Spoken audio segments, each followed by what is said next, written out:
All right, today we're going to jump into a kind of time machine and head back thousands of years to watch a really high-stakes legal battle unfold. And the question at the heart of it all is both super specific and, well, universal. How much power does a single private thought actually have? So let's get right into it. I mean, think about it. Imagine you're doing something really important, some kind of secret ritual. You're doing everything perfectly. Your actions are flawless. But what if, for just a split second, you think about doing something wrong later on? Does that internal, totally invisible intention somehow reach back and just ruin the physical act you just performed? That's the core question we're digging into. And this brings us to our two sides of the debate. On one side, we've got Rabbi Yehuda. He argues that, yeah, an improper thought, specifically the intent to delay a ritual or take it out of its designated area, can absolutely wreck the entire act. But on the other side, you have the sages, which is the majority opinion, and they're saying, whoa, not so fast. Actions speak louder than thoughts. A thought alone just isn't powerful enough to invalidate a physical deed. Now, to really get how radical Rabbi Yehuda's position is, we first have to understand the ground rules that basically everyone, including him, agreed on. We need to see what doesn't count before we can really appreciate what does. Okay, so check this out. What's so wild here is this list of bad thoughts that, believe it or not, have zero effect. You could be performing a sacrifice while secretly planning for ritually impure people to eat it, or even intending to break a rule later, like breaking the bones of the Paschal lamb. And get this? Everyone agrees the sacrifice is still totally valid. This is exactly what makes Rabbi Yehuda's specific objection so interesting. So here's the bottom line. There are really only three categories of thought that everyone agrees are absolute deal breakers. Thinking about doing the ritual outside the proper time, outside the proper place, or for the wrong purpose. Rabbi Yehuda's big controversial idea that just thinking about leaving the blood out overnight is a deal breaker seems to be a very, very specific take on that time rule. So you gotta ask, how did he get there? So how in the world did Rabbi Yehuda arrive at this unique conclusion? Well, the Talmud starts its investigation by hunting for a clue, one that might be hidden in the biblical text itself. And that's our first theory. So what we have on the screen are two verses from two totally different books of the Torah. Now, at first glance, they look like they're saying the exact same thing. Don't leave sacrificial meat out overnight. One is a command for the people, the other is a rule for the priest. But why say it twice? And this is just a brilliant piece of logic. You see, ancient legal thinking works on the assumption that the Torah doesn't waste any words. So if one verse already forbids the action of leaving the meat out, then that second extra verse must be there to teach us something new. And what could that be? It must be about the thought, the mere intention to leave it overnight.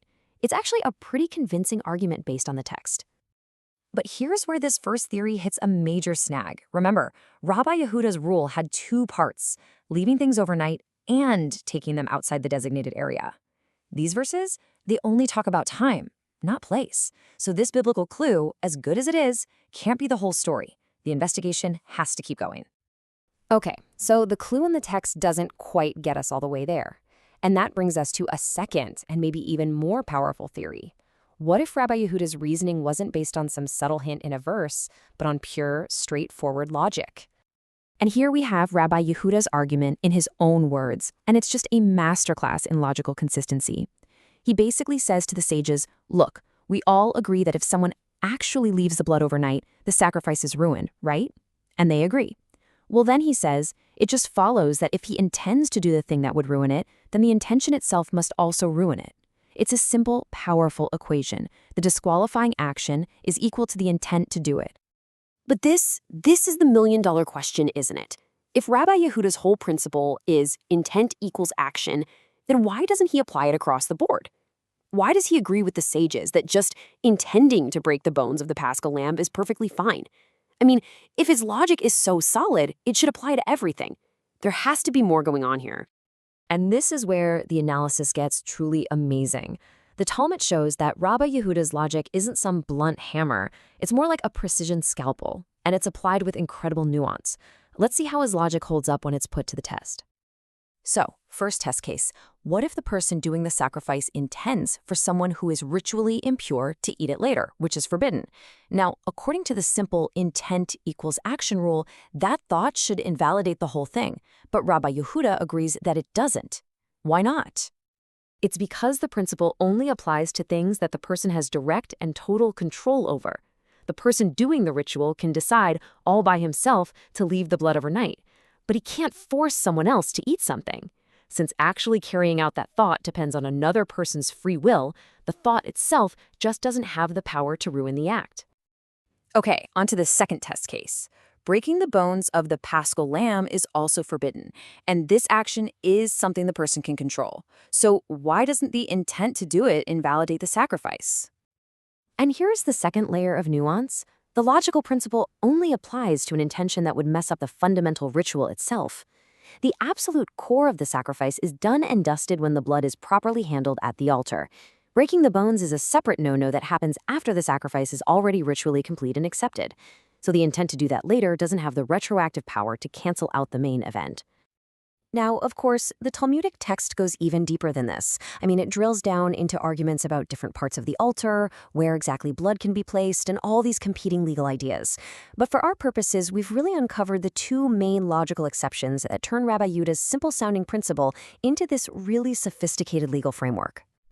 So, after this incredible deep dive into biblical verses and logical proofs, which theory is the right one? Where does this whole investigation finally land? And in this really fascinating twist, the Talmud concludes that there isn't just one single right answer. It turns out there are two different but equally valid traditions explaining his opinion, one based on that biblical clue we saw, and the other based on pure logic. The goal wasn't to declare a winner, but to show that both ways of thinking are plausible and valid. The journey really was the destination. So, what do we take away from all this, from this ancient debate? It's a masterclass in analytical thinking for sure. But it's also something more. It forces us to ask, what is the real relationship between our inner world and our outer actions? How do you build a system of law that's both consistent but also nuanced? And maybe, most importantly, it shows us that sometimes the deepest kind of understanding doesn't come from finding a simple answer, but from really truly exploring the richness of the question itself.